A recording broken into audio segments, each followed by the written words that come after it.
அனைவருக்கும் வணக்கம். இது உங்கள் சாதி மீடியா. நான் உங்கள் சந்தோஷம். தற்போதைய சூழலில் விஜய் ஆட்சி அமைக்க முடியுமா அல்லது திமுக அதிமுக இரண்டும் கூட்டணி அமைத்து ஆட்சி அமைப்பார்களா எடப்பாடி தலைமையில் என்கிற சூழல் இருக்கிறது.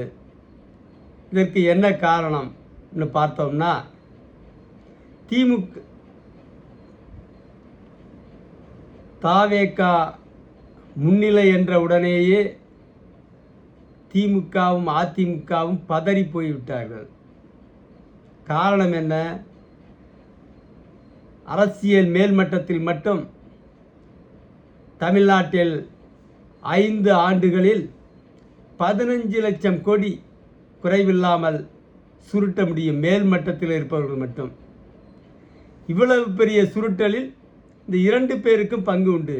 திமுக ஆட்சியில் இருந்தால் அதிமுகவுக்கு பங்கு உண்டு, அதிமுக ஆட்சியில் இருந்தால் திமுகவுக்கு பங்கு உண்டு. இப்படிப்பட்ட சூழ்நிலையில்தான் விஜய் முன்னேறி வரவும் இவர்கள் 2 பேருக்கும் பதட்டம் ஏற்பட்டுவிட்டது. டிவிக்கு ஆட்சிக்கு வந்துவிட்டால் இவர்களுக்கு கிடைக்கிற வரும்படி கிடைக்காமல் போகும் என்பது ஒரு பக்கம். இன்னொரு பக்கம் இவர்களுடைய பெருத்த ஊழல் அம்பலப்பட்டு போகும் என்பது ரெண்டாவது. இந்த 2 சூழ்நிலையை அனுசரித்து தான் அவன் 2 பேரும் ஒன்று சேர்றதை பற்றி யோசிக்கிறான். சில பேர் சொல்கிறாங்க, 2க்கும் பொதுவானவர்கள் திமுகவும் அதிமுகவும் ஒன்று சேர வேண்டும், டிவிக்கே வந்துடக்கூடாது, விஜய் ஆட்சிக்கு அமர்ந்துடக்கூடாதுன்னு பேசுகிறாங்க. அதுக்கு என்ன காரணம்? இவங்க என்ன புதுசாக ஒன்று சேர்றாங்களா? கிடையவே கிடையாது.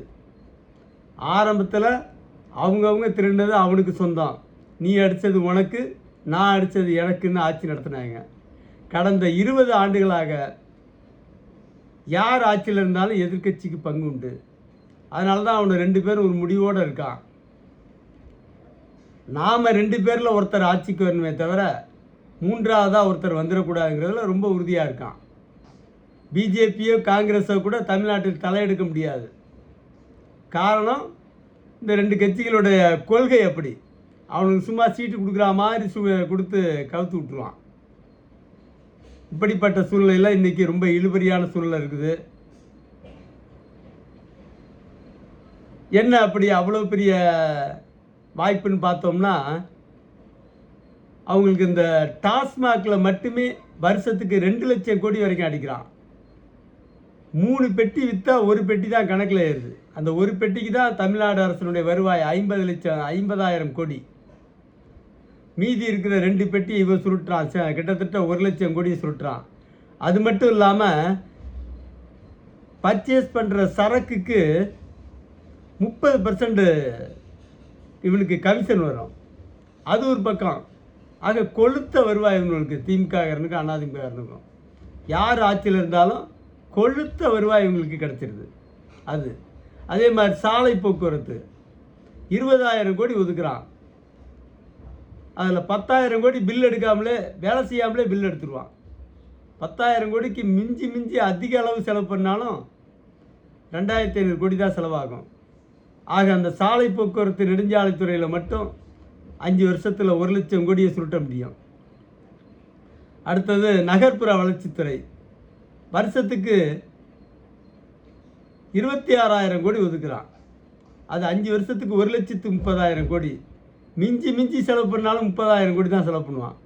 1 லட்சம் கோடி அப்படியே மொத்தமாக சுருட்டுறான். அடுத்த செக்ஷன் அது பத்திரப்பதிவுத்துறை.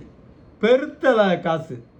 தமிழ்நாட்டுக்கு அரசுக்கு சேர வேண்டிய வரி வருவாயை மொத்தமாக சுருட்டுறான்.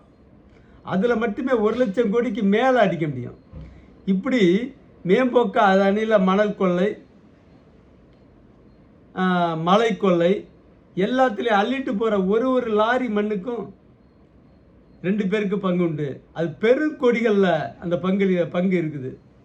இப்படிப்பட்ட சூழ்நிலையில் விஜய் ஆட்சிக்கு வந்துட்டு ஆபத்துன்னு திமுககாரனும் அதிமுககாரனும் பயப்படுறான். அதனால் ஏதோ புதுசாக இவனை ஒன்று சேர்ற மாதிரி நாடகம் ஆடுறான். அதெல்லாம் கிடையாது. இவன் ஏற்கனவே கடந்த 20 வருஷமாக ஒன்றா தான் இருக்கான். திருடுற பணத்தில் 2 பேருக்கு பங்கு உண்டு. இடையில சில பயல்க 200 கோடி 300 கோடியை கொடுத்து அடிமைகளாக ஆக்கி வச்சுருக்கான். அவனால் திமுகவிலேருந்து அதிமுகவிலேருந்து விலகி டிவிகேவை ஆதரிக்கிறதுக்கான வாய்ப்பு இல்லவே இல்லை. விடுதலை சிறுத்தைகள் பெருந்தொகை வாங்கியிருக்கான். 8 தொகுதிக்கு திமுக பெருத்த தொகையை செலவு பண்ணியிருக்கா. பணத்தை கொடுத்து செலவு பண்ண சொல்லியிருக்காங்க. ஓட்டுக்கு 2000ன்ட்டு. அதே மாதிரி கம்யூனிஸ்ட் கட்சிகள் நாட்டில் நடக்கிற மொத்த ஊழலுக்கு காரணமே அவன் தான், கம்யூனிஸ்டுகள் தான். அரசு ஊழியர்கள் 10 லட்சம் பேர் திருடுறான் தினசரி. அந்த திருட்டு கும்பலுக்கு சங்கம் அமைச்சு வழி நடத்துகிறதே இந்த கம்யூனிஸ்டுகள் தான். கீழ்மட்டத்திலேருந்து மேல் மட்டம் வரைக்கும் எங்கேயும் நடவடிக்கை இருக்காது. இந்த கம்யூனிஸ்டுகள் கரெக்டாக கட்டுக்கோப்பில் வச்சுருக்கான். அதனால் இதுலேயும் தொகுதிக்கு பணத்தை வாங்கிட்டு சீட்டு வாங்கியிருக்கான். அவரால் தன்னிச்சையாக முடிவெடுக்கிறதுங்கிறது சாத்தியமே கிடையாது. தமிழ்நாடு கம்யூனிஸ்ட்டு முடிவெடுக்காது. ஒரு கால் மத்திய கம்யூனிஸ்ட் ஏதாவது உத்தரவு போட்டு மாறினா தான் உண்டு. சிறுத்தை 100% விலக மாட்டான். சிறுத்தையும் முஸ்லீம் லீக்கும் விலக மாட்டான். அதே மாதிரி பாட்டாளி மக்கள் கட்சி அன்புமணி அவனும் அங்கே ஏற்கனவே அடிமை சாசனம் எழுதி கொடுத்து இப்போ ராஜ்யசபா சீட்டு வாங்கியாச்சு. இப்போ நின்ன 18 தொகுதிக்கும் பெரும் கொடிகளில் பணமும் வாங்கியாச்சு. அதனால் அவரும் விலகி வர்றதுக்கு வாய்ப்பு இல்லை. அதனால் டிவிக்கே தனி மெஜாரிட்டியோட ஆட்சி அமைக்கிறதுக்கு வாய்ப்பே இல்லை. இன்னொரு பக்கம் இவ்வளோ நாள் மறைமுக கூட்டணியில் இருந்தான். மறைமுகம்னா நாட்டில் பெரும்பகுதி பேருக்கு தெரியும். இருந்தாலும் 2 பேரும் எதிரி மாதிரி பாவலாக காட்டிக்கிட்டு இருந்தான்.